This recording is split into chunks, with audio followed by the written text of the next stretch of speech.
और नवरात्र में भी अगर आपकी कोई कामना है, आपकी अगर इच्छा है, आपका मन है, तो जगत जननी की आराधना करो।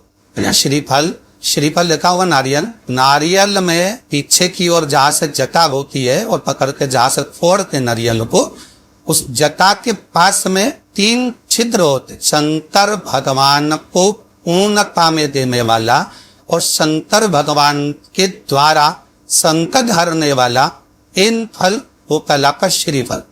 उस श्रीफल में, उस फल में, उस नारियल में 3 नेत्र होते। नारियल का जहां जटा होती है, जहां से दर फोड़ते हैं, उसकी उधर देखेंगे 3 नेत्र मिलेंगे, 3 छिद्र मिलेंगे। वो 3 चक्षु है, शंकर के 3 नेत्र हैं। और कितना सुंदर लिखा है महाराज। स्कंद पुराण के अंतर्गत वर्णन किया है, भविष्य पुराण के अंतर्गत स्मरण किया है। जितने भाई बहन सुन पाए बड़े ध्यान से सुनना मरे। श्रीफल जो नारियल आप कलश पे रखते हो, जो नारियल आप मंदिर में ले आते हो, पूजन करते हो, तो 3 चक्षु नारियल, 3 नेत्र वाला नारियल, अर्थात नारियल की जटा होती है उसके 3 नेत्र हो। तो महाराज शिव पुराण कहती है, स्कंद पुराण कह रही है, तो उसको, उस नारियल को एक बेलपत्री के साथ में महाराज कंदक तिजोरी में या अलमारी में, या आपकी जहां बरकत होती है, दुकान का जहां व्यापार व्यवसाय चलता है, अलमारी होती है या गुल्लक होती है या तिजोरी होती है या अलमारी होती है, उसने उसको रख दिया जाए। तो रखने के बाद में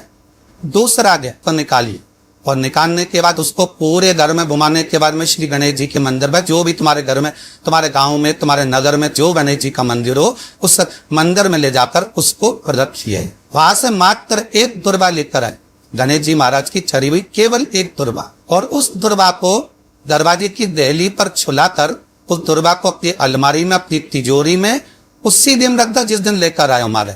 कभी जिंदगी में लक्ष्मी की कमी नहीं आ सकती। प्यारा आम के जो पत्ते जिस डाली में लगे होते हैं, वो डाली कोमल सी डाली 11 टुकड़े महाराज एक कच्चे सूत से लपेट कर 11 बार, उसका भाग जब उसको लपेट लोगे इस तरह से इकट्ठा करके, आगे का जो भाग है 11 बार कच्चा सूत लपेटने के बाद जो भाग पीछे आगे का कोई भी हो, उसको शहद में डुबाकर शिव जी को समर्पित कर दो। इस जगह पर रखना है, अशुभ सुंदरी वाली जगह। अशुभ सुंदरी की जगह जानते हो आप लोग, पहले भी आपको बताया है, आज फिर आपको वर्णन कर दें। जैसे ये गोल जलाधार है, ये शिवलिंग रखा, ये 2 जहां से पानी बह रहा है बाबा के चरणारविंद, राइट में श्री गणेश जी का स्थान, लेफ्ट में कार्तिकेय का स्थान, बीच में अशुभ सुंदरी की जगह। शंकर भगवान की 6 लड़कियां, भगवान शंकर के 13 बच्चे, 13 बच्चों में से 6 लड़कियां, उस 6 लड़कियों में से 1 लड़की का स्थान, भगवान शंकर की 1 बेटी का स्थान, अशुभ सुंदरी का स्थान सामने पद्म पुराण में स्पष्ट किया। ये स्थान अशुभ सुंदरी, शंकर भगवान की जलाधारी में पार्वती जी का हस्तताल, ऊपर से जो 1-1 बूंद पानी गिरता है, ये शंकर भगवान की 5 लड़कियों का स्थान है। जया, विषहरा, शामरी बारी, दौतली और देव। शंकर भगवान की 5 लड़कियां भगवान शंकर के मस्तक पे जल की धार गिरा रही है। बीच में जो अशोक सुंदरी का स्थान है महाराज, उस जगह पर शहद का मुख, जो शहद आपने भिंगोया है, उस शहद का मुख शंकर जी की ओर कर इन्हीं नवरात्रि में शंकर भगवान की उस अशोक सुंदरी की जगह पर शहद का भाग शिव जी की ओर रख दें। महाराज अगर घर में संपदा की कमी हो, या कोई पैसा खा गया हो, रुपया नहीं दे रहा हो, पैसा अटक गया हो, तो उस शहद को शिव जी की ओर मुख कर उस आम के पल्लव की जो डंडी है उसको 11 डंडी को रख दीजिए और उससे अपनी कामना कर आ जाइए। हो सके उस शहद में से थोड़ा सा शहद किसी रुमाल पर, किसी कपड़े में लगाकर उसको रख लीजिए। जिस व्यक्ति से पैसे लेना है, जिस व्यक्ति से पैसे मांग रहे हो, उससे 1 बार जाकर मिल लीजिए, 1 बार उसको खबर कर दीजिए। बाबा चाहेगा भोलेनाथ तो नवरात्रि में ही पैसा वापिस आ जाएगा, अगर शिव कृपा कर दे। ये बाबा की कर। आम का पल्ला कोई साधारण नहीं, कालीन तिल्ली को पीस कर उस तक थोड़ा सा भाग, छोटा सा भाग शिव पिंडी जैसी तैयार कर लीजिए। काली तिल्ली की शिवलिंग तैयार कर लीजिए। उस शिवलिंग को शमी के पेड़ के नीचे या बेलपत्री के पेड़ के नीचे उसका पूजन कर लीजिए। जिस व्यक्ति से धन लेना है उस व्यक्ति का नाम ईश्वर कर आँख का पुष्प, आकरे का पुष्प, सफेद जो पुष्प होता है आँख का आकरे का, उस पुष्प को वो समर्पित कर दीजिए। उसके सिवाय आपको कुछ नहीं चढ़ाना, केवल आँख का पुष्प, घी का दिया लगाओ, आँख का पुष्प चढ़ाओ, विनती कर बाबा से बोलकर नाम लेकर उस आँख के पुष्प काटिए, पुष्प कोई कागज में, कोई चीज में बांधकर वहां पर रख लो। बाकी का शिव जी का जब विसर्जन करे, काली तिल्ली का जो शिवलिंग बनाया उसका विसर्जन करे, उसके साथ विसर्जन करते। जिस व्यक्ति से धन लेना है, पैसा लेना है, उसके ऑफिस तक, उस व्यक्ति तक वो पुष्प भेज लीजिए, उसकी यहाँ पर तक बात कीजिए। वो व्यक्ति हाथ जोड़कर भी आपका धन वापिस करे। अब दूतेश्वर महादेव, और वो शिव का एक स्वरूप है उद्धवतीश्वर।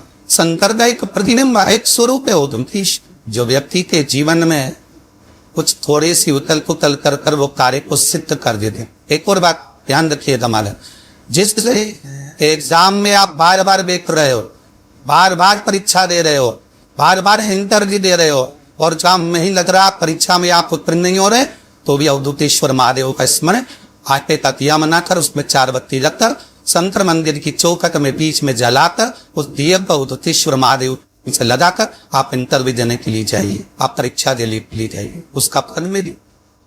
अवधूतेश्वर अग्नि पुराण का एक संवाद जरूर ध्यान रखिएगा, शिव महापुराण का, लिंग पुराण का, नर्मदा पुराण का संवाद याद रखिएगा, स्कंद पुराण का संवाद याद रखिएगा कि जिसके घर में धन की कमी हो, जिसके घर में रुपये की कमी हो, पैसा नहीं आ रहा हो, व्यापार नहीं चल रहा हो, आप बेलपत्री के पेड़ के नीचे या शिव मंदिर की चौखट पर प्रतिदिन 2, 4, 8, 15 दिन, 20 दिन, 1 महीना घी का दिया लगाकर तो देखो, शिव सुनता है कि नहीं सुनता। और जिस दिन आपका कोई काम अटक गया, नहीं हो रहा, सारी दुनिया के आपने हाथ जोड़ लिए, तब शमी के पत्ते ले जाकर शंकर को समर्पित करके तो देखो, जिस शमी के पौधे में कांटे ही कांटे होते हैं, उस शमी की पत्ती को शंकर को देकर देखो। अगर कोई काम दुनिया के हाथ जोड़ लिया आपने, दुनिया से कह दिया कि मेरा एक काम हो नहीं हो रहा, तो ये आप और 5 पत्ते शमी के और ले आकर शिव जी को दो, शंकर को प्रदान करो।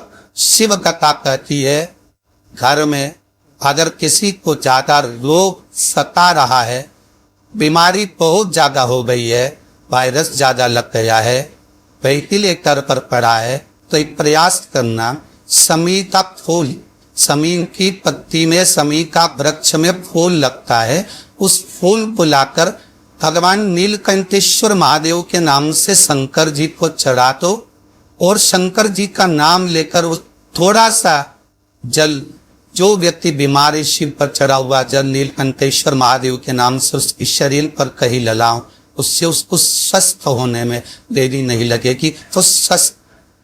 और नवरात्र में भी अगर आपकी कोई कामना है, आपकी अगर इच्छा है, आपका मन है, तो जगत जननी की आराधना करो। पति और पत्नी में अगर क्लेश है तो जगदम्बा के मंदिर में मक्खन चढ़ा, प्रेम बढ़ जाए। आपको लगता है कि पति कोई अन्य स्त्री से लगा हुआ है या परिवार टूट रहा है, तलाक तक पहुंच गया है, तो माता के मंदिर में आप ध्वजा लगवाइए, उस ध्वजा पर मक्खन लगाकर लगवाइए, आपको लाभ मिले।